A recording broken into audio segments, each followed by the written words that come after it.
Diretso ang linya sa serbisyo publiko at tinig ng eksperto. DOH Healthline. Healthline. Yun na nga po, pinag-uusapan pa rin po natin ang hypertension. Kasama po ang ating internal medicine adult cardiologist mula Fabella Hospital, si Dr. Alina Bantolo. At eto na po, babasahin ko na po ang mga Viber message kasi baka matambakan ako.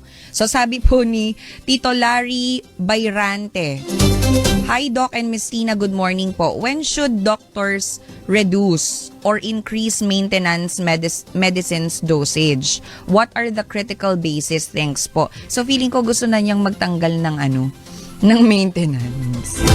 So ano po ang basehan ninyo kung magpapatuloy ang pasyente na mag-maintenance medicines sa alta presyon or kung magsa-stop na siya?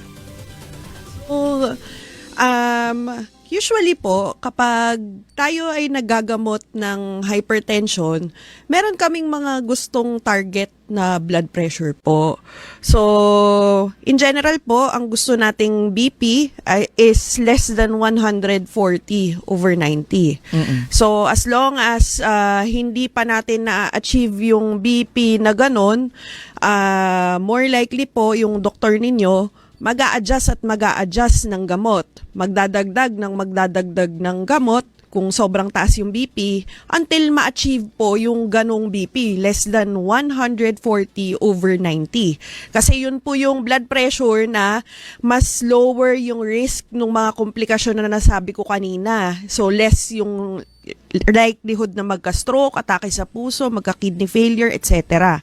Ngayon, kung ang tanong po is kung kailan nagbabawas ng gamot, depende po kasi yan depende sa itsura ng pasyente kapag nagfo-follow up. In general, we look at the trend. Tinitingnan po natin yung trend ng BP sa bahay. Kaya po important na nag-check kayo ng blood pressure sa bahay bago kayo ng mga ilang araw or ilang linggo bago kayo mag-follow up. And then pag napansin po kasi nung doktor na binabantayan po kasi dyan kung may nararamdaman kayo dun sa gamot.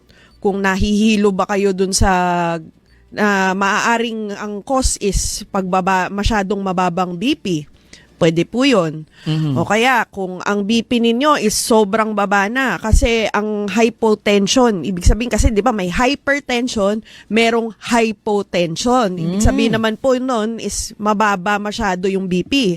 That is BP of less than 90/60. So kapag gano'n naman po, pag sumampa na ng 90/60 and below or even yung mga 100 nga po, depende po dun sa pasyente, baka magbawas na po tayo ng gamot. So, yun po yung ilan sa mga factors na tinitingnan po ng doktor. Ang pasyente po kasi iba-iba po yung profile niyan, iba-iba po yung response at iba-iba rin po yung pattern ng hypertension, nung itsura. Kaya po mahirap din kasing sabihin na for all patients ganito yung Pero in general yun po yung tinitingnan natin.